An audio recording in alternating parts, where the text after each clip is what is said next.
Judgment humbles the proud, mercy endures forever, and faith in Christ brings eternal freedom. Welcome to day 135 of the 180-day Bible journey.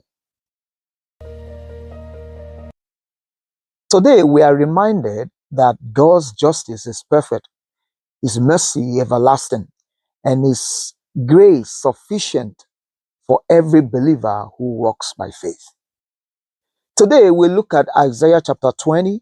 The Lord told Isaiah to remove his sackcloth and to walk barefoot for 3 years as a prophetic sign against Egypt and against Ethiopia, who Assyria would take away as prisoners and captives. God wants nations to trust Him, not alliances. In Isaiah chapter 21, the fall of Babylon was proclaimed, and by the watchman who saw a chariot of men and horsemen, there were proclamation against Edom and Arabia also. God's justice humbles every proud empire. In Isaiah chapter 22, there is a proclamation against Jerusalem. The rulers will fled and the people will be plundered. The house and the walls will be destroyed, and there will be weeping and mourning. There is a judgment over Shebna, who God will replace his position with another person.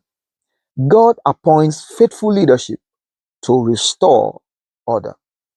In Isaiah chapter 23, proclamation was made against Tyre that after 70 years, God will lay waste with no house, no harbor, supposed to be a shipping terminal, and it will be dishonored. Earthly wealth fades, but divine purpose endures forever. In Isaiah chapter 24, we saw the impending judgment on the earth, which will be emptied and plundered because of defilement, because of transgressions or the laws of God. The Lord will punish the leaders. God's holiness demands accountability. And in Isaiah chapter 25, we saw that there was supposed to be a praise. It was a praise section to God who did wonderful things, who is faithful in counsel and in truth, who is a strength, who is a refuge from the storm.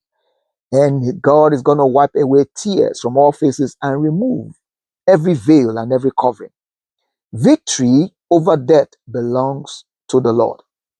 In Isaiah chapter 26, there is a song of praise to God who appoints salvation and keeps us in perfect peace. God is an everlasting strength and is an established peace. When we trust in God, it brings unshakable peace to our heart. In Isaiah chapter 27, the restoration of Israel was promised as they take hold of God's strength and make peace with Him. He will make Jacob to take root down, and then they will blossom and they will become much more fruitful and prosperous. God's covenant people will flourish again. And as we look into the book of Psalms, Psalms 136, we start by saying that, "Oh, give thanks to the Lord, for His mercies endures forever.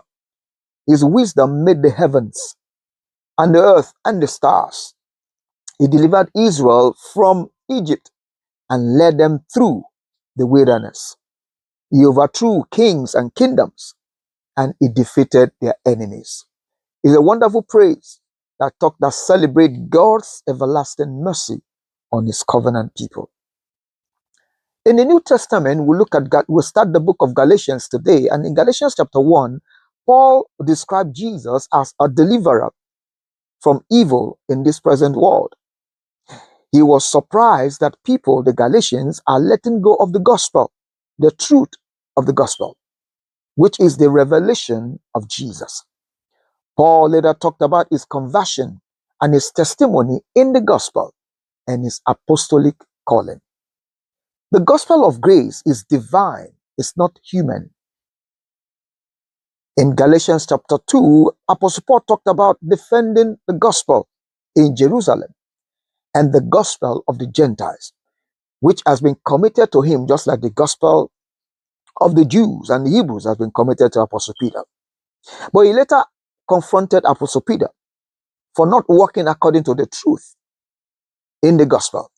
And rather, he was being influenced by the requirements of the law concerning circumcision. Paul maintained that we are living by the faith of the Lord Jesus Christ.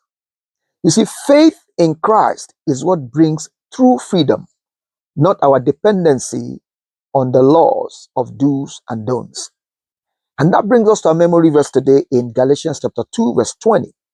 It says, I have been crucified with Christ. It is no longer I who live, but Christ lives in me. And the life which I now live in the flesh, I live by faith in the Son of God who loved me and gave himself for me. The question is, how are we living our Christian life? Are we living it based on our faith, our trust, our absolute belief in Jesus? Or are we living it because of our own self-righteousness? The things we do, the things we did not do. Those are not the things that God used to judge us. But we should judge our life. We will judge the quality of our Christian life, but our faith and trust in God. My name is Alan Olonshola, and I'm glad that you're here with me today. And I look forward to seeing you tomorrow. Until then, God bless you and have a good day.